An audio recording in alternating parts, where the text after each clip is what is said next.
உபாகமம் அதிகாரம் 29.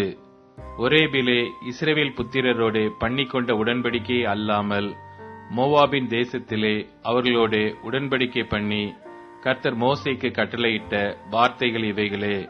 மோசே இஸ்ரவேலர் எல்லாரையும் வரவழைத்து அவர்களை நோக்கி, எகிப்து தேசத்தில் உங்கள் கண்களுக்கு முன்பாக பார்வோனுக்கும் அவனுடைய எல்லா ஊழியக்காரருக்கும் அவனுடைய தேசம் முழுவதற்கும் கர்த்தர் செய்த பெரிய சோதனைகளையும் பெரிய அடையாளங்களையும் அற்புதங்களையும் கண்ணார கண்டீர்களே.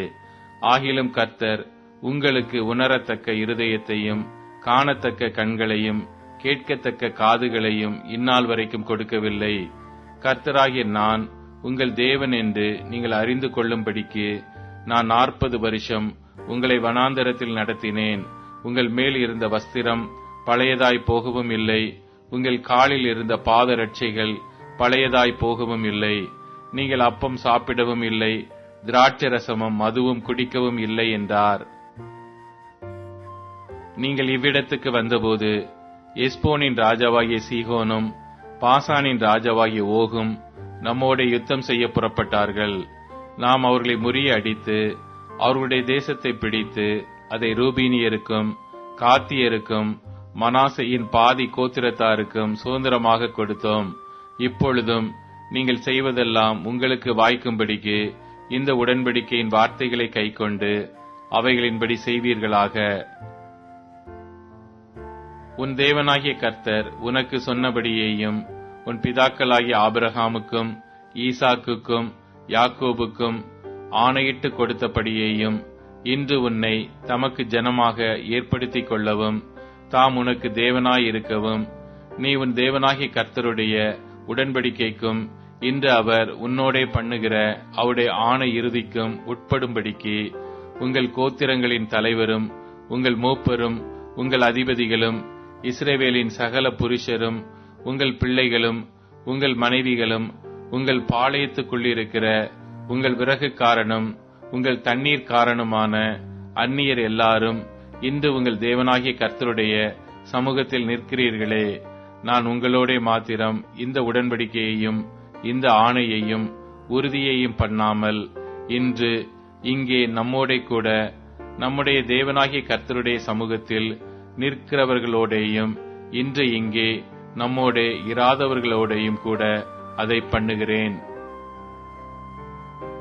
நாம் எகிப்து தேசத்தில் குடியிருந்ததையும் நாம் கடந்து வந்த இடங்களில் இருந்த ஜாதிகளின் நடுவில் நடந்து வந்ததையும் நீங்கள் அறிந்திருக்கிறீர்கள். அவர்களுடைய அருவருப்புகளையும் அவர்களிடத்தில் இருக்கிற மரமும் கல்லும் வெள்ளியும் பொன்னுமான அவர்களுடைய நரகலான தேவர்களையும் கண்டிருக்கிறீர்கள். ஆகையால் அந்த ஜாதிகளின் தேவர்களை சேவிக்க போகும்படி இன்று நம்முடைய தேவனாகிய கர்த்தரை விட்டு அகலுகிற இருதயமுள்ள ஒரு புருஷனாகிலும் ஸ்திரீயாகிலும் குடும்பமாகிலும் கோத்திரமாகிலும் உங்களில் இராதபடிக்கும் நஞ்சையும் எட்டியையும் முளைப்பிக்கிற யாதொரு வேர் உங்களில் இராதபடிக்கும் பாருங்கள். அப்படிப்பட்டவன் இந்த ஆணை இறுதியின் வார்த்தைகளை கேட்டும் தாகத்தின் நிமித்தம் வெறிக்க குடித்து மன இஷ்டப்படி நடந்தாலும் எனக்கு சுகம் உண்டாயிருக்கும் என்று தன் உள்ளத்தை தேற்றிக் கொண்டால் கர்த்தர் அவனை மன்னிக்க சித்தமாயிரார்.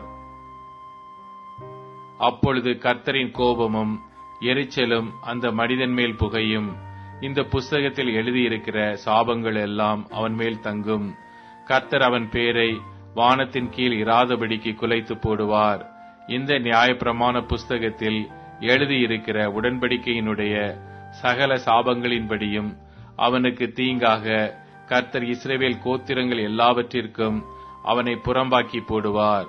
அப்பொழுது உங்களுக்கு பின் எலும்பும் தலைமுறையான உங்கள் பிள்ளைகளும் தூர தேசத்திலிருந்து வரும் அந்நியரும் கர்த்தர் இந்த தேசத்துக்கு வருவித்த வாதைகளையும் நோய்களையும் காணும் போதும் கர்த்தர் தமது கோபத்திலும் தமது உக்கிரத்திலும் சோதோமையும் கொமாராவையும் அத்மராவையும் செபோயீமையும் கவிழ்த்து போட்டது போல இந்த தேசத்தின் நிலங்கள் எல்லாம் விதைப்பும் விளைவும் யாதொரு பூண்டின் முளைப்பும் இல்லாதபடிக்கு கந்தகத்தாலும் உப்பாலும் எரிக்கப்பட்டதை காணும் போதும் அந்த ஜாதிகள் எல்லாம் கர்த்தர் இந்த தேசத்திற்கு ஏன் இப்படி செய்தார்?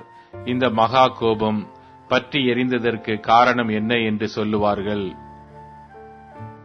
அதற்கு அவருடைய பிதாக்களின் தேவனாகிய கர்த்தர் அவர்களை எகிப்து தேசத்திலிருந்து புறப்பட பண்ணும்போது அவர்களோடு பண்ணின உடன்படிக்கையை அவர்கள் விட்டு போய் தாங்கள் அறியாமலும் தங்களுக்கு ஒரு பலனும் அளிக்காமலும் இருக்கிற தேவர்களாகிய வேறே தேவர்களை சேவித்து அவைகளை பணிந்து கொண்டபடியினாலே கர்த்தர் இந்த புஸ்தகத்தில் எழுதியிருக்கிற சாபங்கள் எல்லாவற்றையும் இந்த தேசத்தின் மேல் வரப்பண்ண அதன் மேல் கோபம் மூண்டவராகி அவர்களை கோபத்தினாலும் உக்கிரத்தினாலும் மகா எரிச்சலினாலும் அவருடைய தேசத்திலிருந்து வேரோடே பிடுங்கி இந்நாளில் இருக்கிறது போல அவர்களை வேறே தேசத்தில் எரிந்து விட்டார் என்று சொல்லப்படும். மறைவானவைகள் நம்முடைய தேவனாகிய கர்த்தருக்கே உரியவைகள், வெளிப்படுத்தப்பட்டவைகளோ இந்த நியாயப்பிரமாணத்தின் வார்த்தைகளின்படியெல்லாம் செய்யும்படிக்கு நமக்கும் நம்முடைய பிள்ளைகளுக்கும் என்றென்றைக்கும் உரியவைகள்.